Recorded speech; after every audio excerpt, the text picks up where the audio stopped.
moment that you've had with them. Maybe something that you did together for the first time, where you're creating history together, where nobody can take that moment from you because you enjoyed it. You were laughing so hard you had to cry.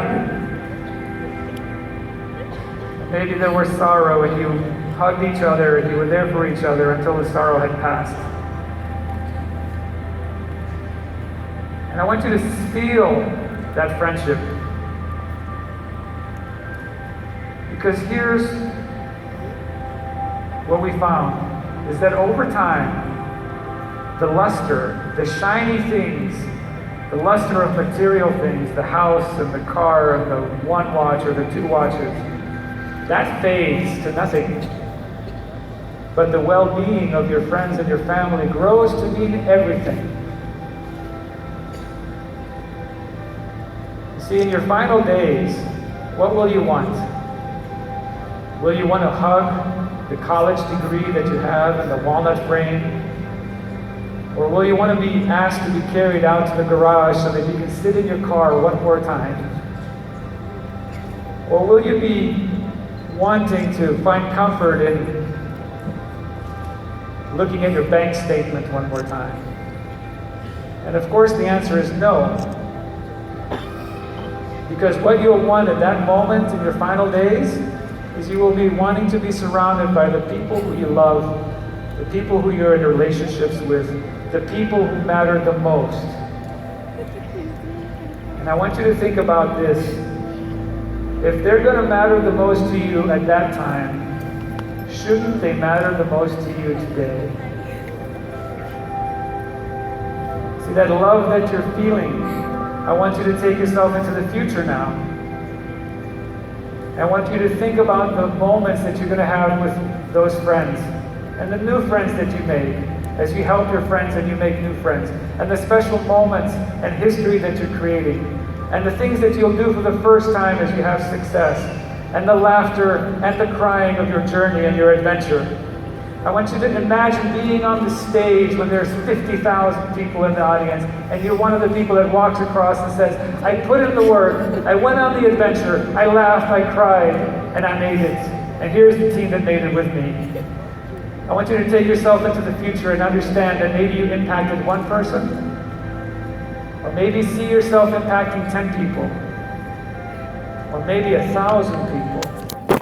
You might be thinking, how can I impact 1,000 people? I can only talk to so many people in a day. Or you can impact 1,000 people by building an organization that's going to impact people. So I want you to visualize building that organization that's impacting people. See how it feels for you. I want you to hold on to that feeling of gratitude and success and the joy of achieving what you love. But above all, I want you to hold on to the feeling of the friendships that you created along the way. Because in the end, the friendships matter most. In the end, the moments that you're creating with your friends matter most. In the end, the time that you spend with your family will matter most. I want you to hold on to this feeling.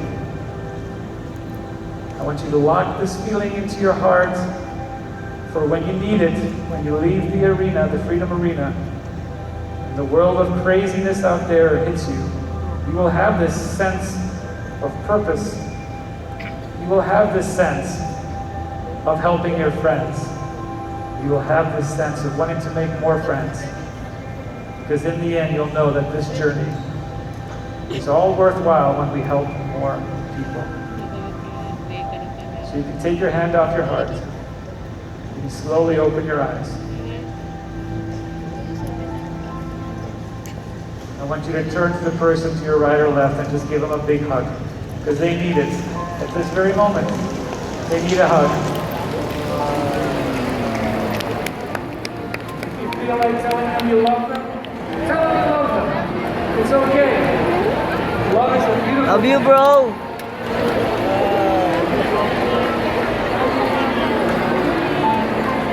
Feel the gratitude.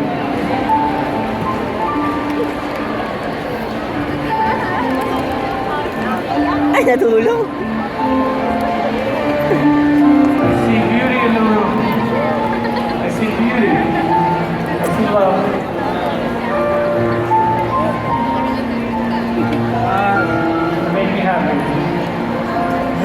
of you. Okay na.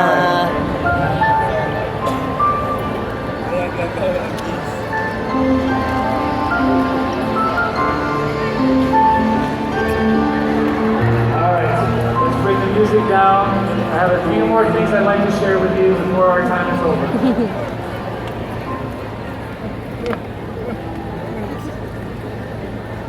I want you to role play with me. Maybe somebody in the front row.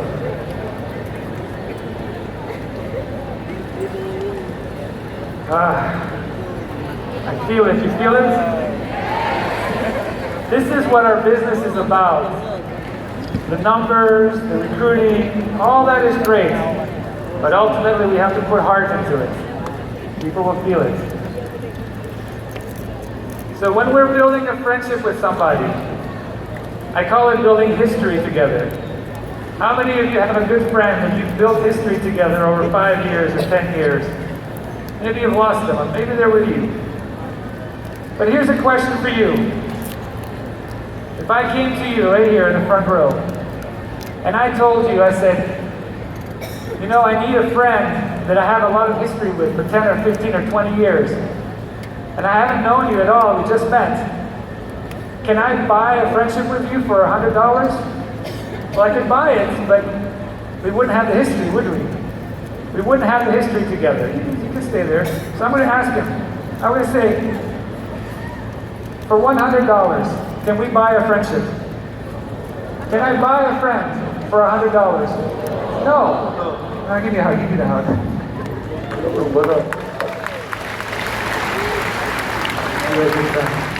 But I can't buy the friendship, right? I can't tell him, oh, for $10,000, can we pretend that we've been friends for 5 years and we've had laughter and crying and all this? No.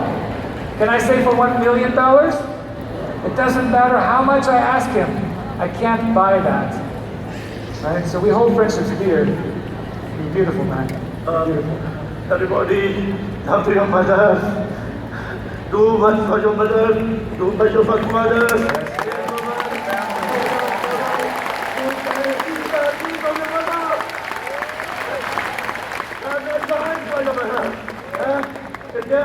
Time to call your mother.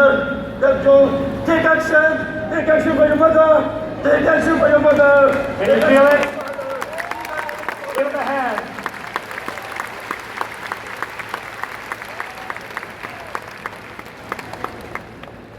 Can you feel the passion?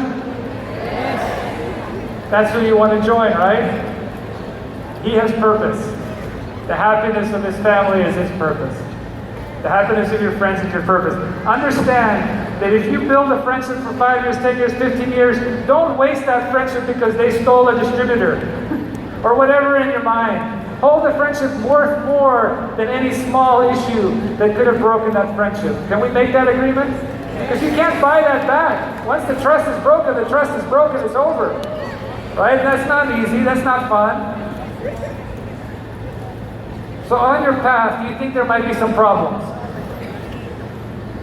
Have any of you had any challenges along your journey? Yeah, so let me just cover this very quickly. We have to tell the new people we sponsor that there are going to be problems. You might say, no, I want to tell them that it's perfect, so they join. No, once they join, you say, guess what, we're going to have problems. And I'll ask them, have you ever been in a church or a school or a store or a government building that didn't have problems? No, they all have problems, right? Because humans are involved and we're not perfect.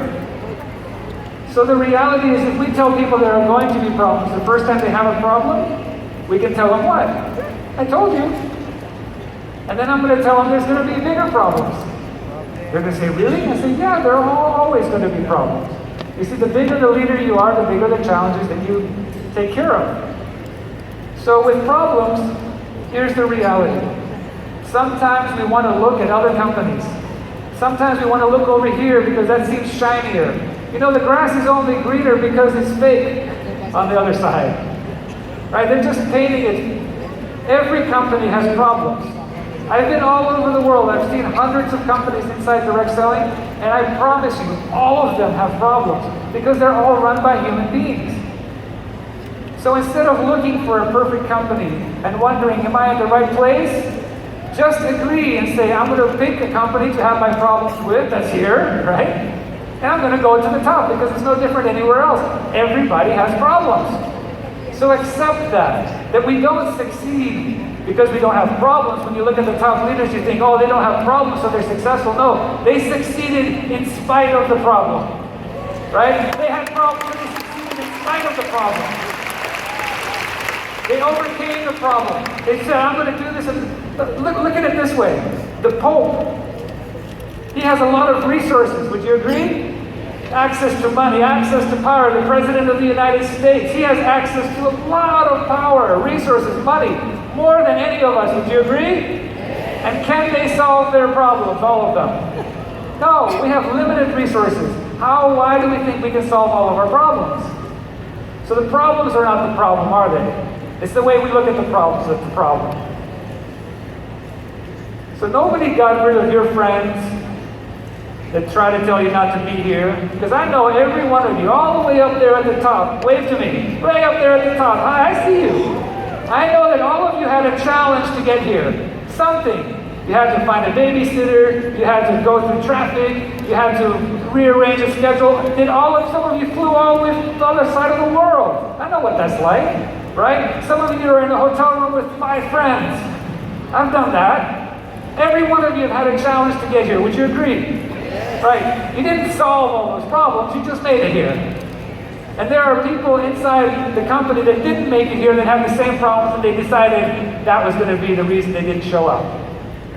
That's the difference. You decided to go, they didn't decide not to go. So here's the challenge that we have. If we have 20 hours a week that we're building the business, if we give 18 hours to problems and 2 hours to building the business, is that productive? No, right? We want to reverse that. We want to reverse it. We want to spend 18 hours on building and maybe 2 hours on the problems. So here's my test for problems. I make a list of all the problems that I have, or that I think I have. And this is your homework assignment. I want you to write down tonight, tomorrow, a list of all the problems that you think you have for the reason that you're not successful. And I ask myself this question: what does this problem have to do with finding and developing 3 or 4 leaders on my team? So the baby's crying in the meeting. So what? What does that have to do with finding and developing 3 or 4 leaders on my team? Well, the product was backordered. It was late. So what? What does that have to do with finding 3 or 4 good leaders on my team? Right? Every problem that I have, I ask that question, and I realize that I really don't have a lot of problems. Because the litmus test is, what does this have to do with developing 3 or 4 good leaders? Because if you develop 4 good leaders, are you doing well? You're doing very well, right? So that's the test of what it takes to decide what is a leader, or what is a problem or not. So just to give you a word, it's not a nice word, but I want you to imagine, and I call this the poop principle. How many of you know what poop is? Poop is like when the dog walks, down, and then you have to walk behind, and then the dog does like some poop. Yeah?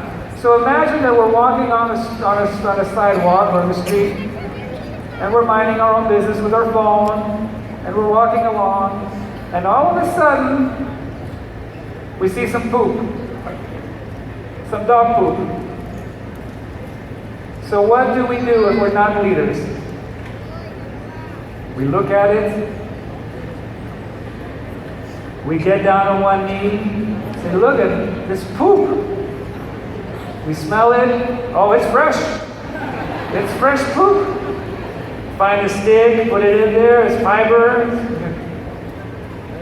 We call our friend, hey, by downline, guess what? What? I found some poop. Really? Yeah. It's right here on the sidewalk. You should come and look at it. We're going to look at this poop. Okay, I'm coming right over. Click, hang up. Looking at this poop. You open Facebook. Take a picture. Post it. Found some poop. And it starts getting likes. Like, yeah. And now more people are showing up for the poop. And everybody's so obsessed with this problem, right? The analogy is that this is a problem that you shouldn't have to be stopped by. So you see, what leaders do is they walk and they see that poop and they say, oh, it's just poop. It has nothing to do with developing 3 or 4 leaders on my team. So they walk over it and they keep going. They just keep going. So part of your challenge, and this is leaders, right? Leaders. Part of your challenge is if you hear somebody talking about stuff that are problems that aren't really problems, just say, poop. And if they're at the meeting and they're in the hallway talking about how this was wrong or that was wrong or the company did this or they did that, you say, poop, poop, poop, poop, poop. They'll get it. After a while, they're like, oh, I can't be talking about poop all the time. Because most problems are just poop. We're going to succeed in spite of them. So that's the poop principle. How many of you are willing to utilize the poop principle in your business and take it back? It works great. It's really, really funny. So here's the key. You want to kill distractions, right? This person went to that company. So what? Good luck with them. That's a distraction. Let's focus on your calendar and what you need to do now, right? It's a distraction. Oh, our company only pays so much of this bonus. What is that? That's a distraction. You can't change that, right? We can't change the wind. We can only change the sail of where our boat is going. Oh, that company pays so much percentage on the 3rd level. That's wind. That has nothing to do with what our business's success is. Let it go. Right? The cost of bananas in Venezuela is wind. Doesn't matter. Most things are wind. We have to focus on setting our sail. You want to kill distractions. How many of you are willing to kill those distractions? Right? Because your focus forms your future. If you focus on the poop, guess what you'll end up having? You don't want that. Doesn't smell good. So your focus forms your future. And here's what I believe, is there's no such thing as a fearless leader. We hear the term fearless leader a lot, and I've studied, athletes that go into the UFC, they fight each other in the octagon, and some of them are friends who go to the gym, people that are top athletes, and I asked them, at what point did you not feel fear? And all of them said, no, I felt the fear. But I went in anyway. I succeeded in spite of the fear. Right? I faced my fear, and I broke through the fear, and I did it anyway. How many of you are willing to break through the fear that's going to be there anyway? Are you willing to what's the worst that can happen? Nothing, right? Are you willing to face your fear up there? How about over here? Yeah. You know what kills fear the best? Action. Action kills fear. Progress kills fear. You're afraid to do something that you're afraid to do, and guess what? You're moving forward and the fear starts to go away because you create progress. How many of you are willing to create progress? Some of you might be afraid of rejection.